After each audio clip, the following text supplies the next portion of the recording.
Mas eu lembro que aquilo me marcou, eu falei assim, nossa, eu gostei muito, eu queria que um dia ter essa... Isso tem que fazer parte da minha casa, entendeu? Então, é isso, quando a gente sente alguma coisa que a gente faz bem, que tem a ver com a tua história.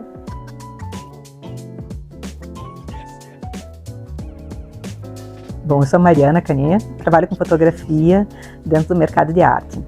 Eu sou Kathleen Luizaga, design de interiores, estou há mais de 10 anos no mercado de arquitetura de interiores e tenho uma sintonia com o trabalho da Mariana, já especifiquei em vários projetos e é sempre uma alegria receber ela. Eu vou contar o olhar pela fotografia. O olhar pela fotografia é muito uma questão de intuição, você está num momento com a câmera na mão, você faz a fotografia. E o que eu estava contando até é que assim, tipo, eu deixo a fotografia na memória da câmera por um bom tempo, assim, e depois que passa um ano, assim, depois eu pego a memória da câmera e coloco no computador para ver o que saiu. Eu acho que até eu já me transformei, já passei para outra fase, e eu acho que isso amadurece a própria fotografia que eu fiz lá no passado. Então, ao selecionar as fotos, ao fazer uma pequena assim, edição, eu acho que eu já amadureci bastante perante as fotos que eu tirei. Então, meu olhar está até mais crítico para selecionar elas, porque se eu fotografo, eu já baixo no computador, eu amei tudo aquilo, eu estou naquele momento só a alma, sem razão nenhuma. Se eu dou esse espaço, vem um pouquinho de razão na parte que eu estou no computador e não na câmera. Na câmera, literalmente, é só a minha alma mesmo. Na arquitetura de interiores, nos projetos, a gente tem que pensar em primeiro lugar no cliente, né? O que ele está buscando, quem que ele é. Então, é autenticidade. É ir atrás da essência do cliente e retratar e trazer, né, a arte que componha com o que ele está buscando, com o que ele sente, com o repertório de vida do cliente. Claro, com a assinatura do escritório, enfim, sempre. Mas a gente tem que retratar, ter a nossa percepção, realmente, para fazer a composição assertiva e casar o projeto, né, com o artista, com o que ele busca. Você tem que sentir mais a alma do cliente do que literalmente. Literalmente, né? E fazer, acho que a conexão assertiva. Né? Exato. O que ficaria bom, do que ficaria adequado para aquele projeto e para aquela pessoa. Para finalizar, realmente, esse é um projeto autêntico, com significado. Bem, a intuição, acho que é uma coisa que a gente traz de repertório de vida, né? Se for pensar. As suas vivências, o que a gente passou, a infância, memórias afetivas. Às vezes estou fazendo algum projeto, eu lembro do meu pai, eu lembro de coisas da minha infância, ou de alguma viagem que eu tive em algum lugar, quando fui para a Índia, não sei, algo me lembra aquilo e eu vou traduzir naquele projeto. Essa conexão, eu acho que está muito, esse olhar, na verdade, está muito ligado às experiências de vida, ao repertório mesmo. Concordo. Eu acho assim, para eu conseguir fazer a fotografia, lembrar um quadro, uma obra, que é uma das coisas que muita gente fala, né? Porque eu tive uma infância bastante assim, nos museus, na arte, então eu automaticamente, esse abstrato, a questão de uma fase que eu tive, mais que pareciam reflexos impressionistas, tudo isso foi porque, querendo ou não, de certa forma eu frequentei lugares que eu via aquelas imagens e de certa forma ficou no meu inconsciente, senão acho que não sairia. Com certeza, eu lembro de coisas também assim, de viagens, principalmente que marcaram com a família, e isso a gente vai crescendo e vai desenvolvendo tudo isso, claro, com estudo, com conhecimento, com a técnica, né? Cor, luz, enfim, sombra, profundidade, que a gente vai adquirindo conhecimento de tudo isso, perspectiva, você vai, né, tendo um olhar muito mais apurado. Exato, essa parte é essencial, né? A presença do tempo, então, dessa forma, o que marca tanto na fotografia quanto na capa? Como que ele se revela nos projetos de vocês, nas obras, no espaço-tempo? O espaço e o tempo nas fotos, na arquitetura. Bom, a minha obra dentro de um ambiente, assim, tipo, eu vejo que tem dois tipos de clientes, as que chegam no ateliê e falam, nossa, amei esse quadro, indiferente se tem a ver com o ambiente da casa deles, ou se tem a ver com o tamanho da casa deles, enfim, eles levam porque essa é a obra que eu gostei, essa é a obra que eu quero. E tem outros que falam, não, eu adorei esse reflexo, mas será que ela poderia ser um pouco maior? Porque deve ficar bem bacana perto da minha mesa, perto do meu sofá. E, por sorte, com a fotografia a gente tem essa flexibilidade de fazer essa composição. Então, dá para agradar ambos. Mas os que mais me tocam, de verdade, é aqueles que cheguei, gostei e levei, assim, porque é pura alma, né? Não tem nada racional, assim. Então, mas ambos eu gosto bastante.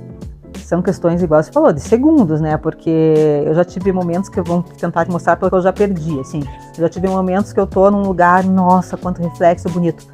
vou ali perto, deixei minha câmera, tá numa mesa ali perto, quando eu volto já sumiu aquela luz, já sumiu aquela sombra, já sumiu tudo, né? Então é uma questão, eu digo, um pouco de sorte e uma questão de você, naquele momento que tá batendo aquela luz, aquela sombra para fazer um reflexo legal, você está inspirado também. Então não adianta só existir a luz, a sombra, o reflexo perfeito e a tua inspiração tá zero. Então eu acho que tem que casar a inspiração com o cenário que apareceu na tua frente. E mais o terceiro fator, que é você estar usando a câmera, porque também tem vários momentos que eu vejo um monte de foto que poderia sair e eu falo, eu nem vou fazer com o celular, porque senão eu vou ficar deprê de não ter feito com a câmera depois, entendeu? Então, assim, eu acho que eu tenho mais foto de memória perdida até do que foto feita, para ser bem sincera. Mas os que a gente consegue estar com a câmera, com a luz e o momento, a alma, ficam perfeitos. São as obras que saem, que vocês conhecem todos os dias. Nos projetos de arquitetura a gente trabalha já com um pouco diferente, porque com prazos, né? A gente não pode esperar a inspiração chegar, a gente tem que trabalhar naquele prazo, que às vezes nem é tanto assim, então, né, é diferente, bem diferente na verdade. E tem fornecedores, sim, e tem tá todo mundo envolvido, pessoas. temos, né, entrega, enfim, tem o cliente, enfim, é diferente o processo criativo tem que acontecer, tem que partir sempre eu acho que de uma emoção. Se for pensar, realmente o processo criativo tem que partir de uma emoção, sabe? Ou é uma obra que o cliente já tenha, ou é um objeto de família. Mas eu vou te mostrar um negócio. Eu acho que na arte tem coisas que, você falando desse jeito, assim também, tipo, às vezes a necessidade traz novas ideias, por exemplo. Sim. Uma exposição que eu fiz lá na Europa, por exemplo, foram em sacos de café e tudo que aconteceu, até acontecer a ideia, por que eu vou fazer num saco de café, costurar uma obra num saco de café, foi por questões que o dólar subiu lá em cima, a questão de transporte, como que vamos fazer, se eu queria imprimir lá e não vou mais poder imprimir. Então, assim, tipo, tudo isso, essa necessidade não vai dar mais certo de fazer essa exposição. Ou vamos tentar achar um jeito de conseguir fazer, sai uma nova ideia, entendeu? Viabilizar o projeto. Sempre surgem novas ideias com essa questão, né? É importante a gente trabalhar, às vezes o cliente quer alguma coisa... E você tem uma outra ideia para o espaço, às vezes realmente a tua ideia fica muito boa, mas é boa a gente sempre escutar lá, acho que escutando, principalmente a escutatória interna, nosso feeling, né, a nossa intuição, mas realmente entender a essência daquela pessoa, daquele momento, daquele cliente. No projeto de interiores, na arquitetura de interiores, você tem que criar ambientes que as pessoas se sintam confortáveis, que queiram utilizar o espaço, que se sintam acolhidas, né? Acho que essencial é isso, a pessoa estar confortável naquele lugar, não ser uma casa que parece uma loja, uma casa que parece uma clínica, um consultório. A pessoa tem que se identificar ali, entendeu? Então tem que ter. Eu acho que a casa, assim como as obras de arte, ela está sempre em movimento, né? Ela está sempre mudando e nós também estamos mudando. Então a percepção, ao meu ver, da arte, com a arquitetura principalmente, estão super conectadas, né? A arquitetura faz parte da arte e vice-versa, mas a nossa percepção, o nosso olhar, ele tem que estar muito conectado com a nossa essência e com a essência do que as outras pessoas precisam. Às vezes elas nem sabem que precisam, mas elas vão identificar quando elas entrarem naquele espaço e falarem: estou em casa, aqui é onde eu relaxo, me sinto bem. E essa obra eu me sinto dentro dela, né? Ela faz parte de mim, por exemplo, nos meus quadros, assim, tipo, a pessoa, eu gosto muito quando o espectador fala assim: nossa, isso, parece que eu entrei nesse quadro, isso pra mim é uma das coisas que eu mais gosto, é a minha frase favorita. Ou eu olhei pra esse quadro e senti, sei lá, um sentimento muito forte, eu me senti transformada, ele me passou a refletir alguma coisa, ou então até pessoas que olham assim, esse abstrato do abstrato, e dentro disso eu vejo pessoas, vejo os objetos e vejo outras coisas também. Então esse olhar mais criativo, mais elevado, assim, tipo, que mexe com a alma de verdade, não só algo racional, assim, do belo, combinou, deu certo, o tamanho ficou bom. Eu acho que assim, o todo, principalmente o emocional das pessoas que têm minha obra, é o que eu acho que mais me toca, assim, é verdade. Particularmente é o que eu mais gosto da obra abstrata, porque pra mim eu vejo algo, você sente outra coisa, claro, como artista, e o cliente vai ter uma outra percepção. Exato. Então isso que é tão bacana. 3 pessoas, 3 olhares sobre uma mesma obra, funciona perfeitamente. São 3 olhares, 3 sentimentos, e que nem eu estava falando, cada momento você sente alguma coisa olhando a obra. Né? Sim. E com o passar do tempo, você pode até, né, querer realocar essa obra, às vezes. Exato. Pensar num outro momento da tua vida, mas essa obra faz parte da tua vida, do teu repertório. Eu vou dar um ponto de vista não exatamente no Brasil, não no presente agora, mas voltando para o passado. Esses dias eu estava num curso e me falaram uma coisa bem interessante, né? Eu quero mostrar como a arte e a arquitetura são sempre juntas, desde sempre, né?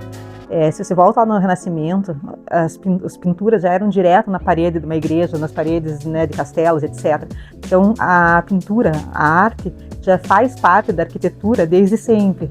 Então, eu acho que é uma conexão desde que a arte se iniciou, porque depois que saiu do Renascimento, foi para o impressionismo, mais ou menos, é que começou a existir a tela, né, de se mover, de você levar para fora de um lugar para ver a paisagem, ver a luz e pintar, digamos. Então, a obra começou, a arte começou fazendo parte da arquitetura, e eu acho que ela continua meio que para sempre, assim, e tendo o espectador, o cliente, assim, dentro disso. Nos projetos de arquitetura, a arte complementa muitas vezes o projeto, mas também ele faz parte, ele está, às vezes ele é feito baseado numa obra de arte também. E como você disse, Mari, você lembrou bem, a arte existe desde que existe o homem. Exato. Então os dois têm que estar conectados, sempre. Né? Um ambiente quando não tem um quadro, aqui um tempo atrás não tinha quadro, sentia que faltava algo, sentia que faltava alguma coisa, e você encontra, né? Algo que eu já utilizei em outro projeto ficou perfeito no espaço de uma outra forma composta. Então, eu vejo esse legado entre arte e arquitetura, essa conexão tem que durar para sempre, vai durar para sempre, se os seres humanos permitirem, esperamos que sim, né? Que não se perca isso. E a criatividade, novas formas de se comunicar, agora está muito em alta arte imersiva, né? Exato. Tudo que você pode entrar na obra de arte, eu não sei até que ponto isso é bom, isso é ruim, mas eu acho que para as crianças é muito interessante. É um incentivo para você sentir de verdade. Isso, né? Eu acho que estimula o sensorial, eu acho que é muito bacana para criança, assim, é o primeiro contato que eles têm, e eu vejo pelos meus filhos, eles amam quando tem essas experiências assim, sensoriais, mas a arte e a arquitetura, eles têm que estar sempre juntos. Não, é uma conexão, acho que a arquitetura é uma arte, né? Eu acho que o meu quadro é uma arte da arquitetura, num certo ponto de vista. Principalmente voltando na história, sempre tudo foi arquitetura, desde as pirâmides até hoje, é uma obra de arte, né? O homem, para conseguir fazer isso, são coisas assim, além do esperado. A arte emociona, a arte acho que provoca muitas vezes, né? Aí eu já vi em algumas exposições que eu saí bem, assim, vou te falar, assim, atordoada, porque me causou sentimentos negativos. Mas é porque faz aquela provocação que você pensa o que realmente essa pessoa, esse artista quis dizer com isso. Isso estava dentro dele, ele precisava colocar para fora, ele passou por alguma experiência assim destrutiva, ou isso faz parte do mundo, o mundo é assim mesmo. Isso é uma forma da gente ver. Tem os dois lados, né? Eu acho que, tipo, às vezes eu tô olhando assim, nossa, a luz tá linda, eu vou tentar fazer algumas fotos ali fora, mas se eu não tô muito bem comigo mesmo, tipo, saem fotos abstratas mesmo, mas que eu vejo, assim, tipo, coisas, assim, sei lá, já vi uma caveira uma vez, assim, tipo, foi um negócio que me chocou, eu falei, como que eu fotografei isso? Tipo, não era nem minha ideia que saísse esse quadro preto, sabe, mas assim, saiu. E eu falo assim, deve ser esse momento, assim, algum momento de algum estresse e tal. Mas daí eu já estava contando para vocês, essas fotos, quando eu vejo, assim, depois que eu passo pro computador e tal, eu olho, assim, eu não quero que ninguém sinta isso, entende? Tipo, então são fotos que, digitalmente falando, vão pro lixo do computador. Então eu tenho essa seleção. Coisas que outras artistas gostam de expor todos os sentidos deles, os negativos, os positivos, que também é uma coisa mais realista, né? Porque também todo mundo tem esses dois lados. Mas eu prefiro ficar só mais na parte mais leve, suave da história humana, assim, digamos.